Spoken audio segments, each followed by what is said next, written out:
Բարև ձեզ հարգելի հետևորդներ, այս պահին մենք զրուցելու ենք Վանո Սիրադեղյանի դստեր Արփի Սիրադեղյանի հետ։ Ես հիշեցնեմ,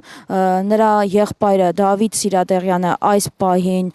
գտնվում է վերակենդանացման բաժանմունքում։ Մանրամասները ճշտենք Արփի Սիրադեղյանից։ Նախ ինչպես է հիմա ձեր եղբոր առողջական վիճակը, դրական դինամիկա կա թե ոչ, եւ նաեւ դրամահավաք եք իրականացնում, գումար հավաքվել է։ Եղբայրս հիմա երրորդ օրն է գտնվում է վերակենդանացման բաժանմունքում, ստաբիլ ծանր է համարվում իրավիճակը, փորձում են արյան զեղումները ներծծման տեսքով այսպես ասած իրականացնել, եթե չլինի նոր վիրահատություն կկատարեն, մոտավոր մի 10 օր դեռ պետքա պարկենք, շարունակությունը հայտնի չի, ասել են, որ շատ ծանր բուժում է սպասվում, դրա համար ես դրամահավաք եմ կազմակերպել, հավաքվել է ընդամենը 100,000 դրամ։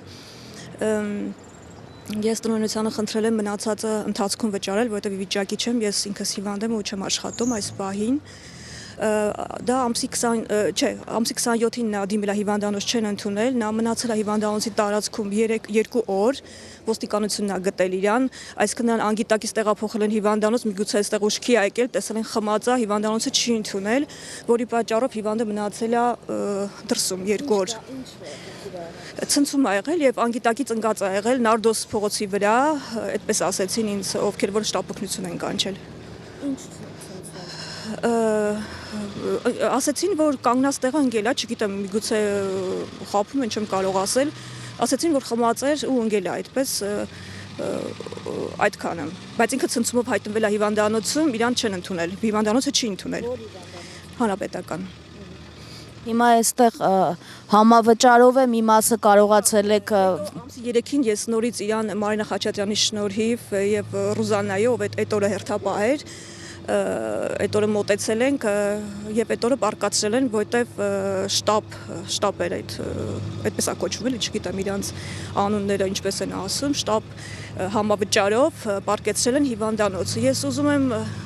որպեսզի քննվի ամսի 27-ի հերթապահի 6-ից հետո որ եղել է հերթապահ, որը որ չի ընդունել հիվանդին ու թողել է փողոցում, ես չգիտեմ ով է ինքը, այդ հարցը քննվի, որովհետև այսօր իմ եղբայրն է, վաղը ձեր միսօրային մյուսի եղբայրը կհայտնվեն նման իրավիճակում, կամ հենց մենք կարող անգնենք գլուխներից քարին խփենք եւ մի խոսքով հայտնվենք այդ վիճակում եւ մեզ չընդունեն հիվանդանոց։ Ինչ ախտորոշում է եղել։ Ճիշտ ասած ախտորոշումը բարդ է մի քիչ, բայց սենց ինչքանով ես հասկացել եմ, արյան զեղումներ ա մեծ քանակությամբ գլխի մեջ եւ գանգուղեղի կոտրվածք։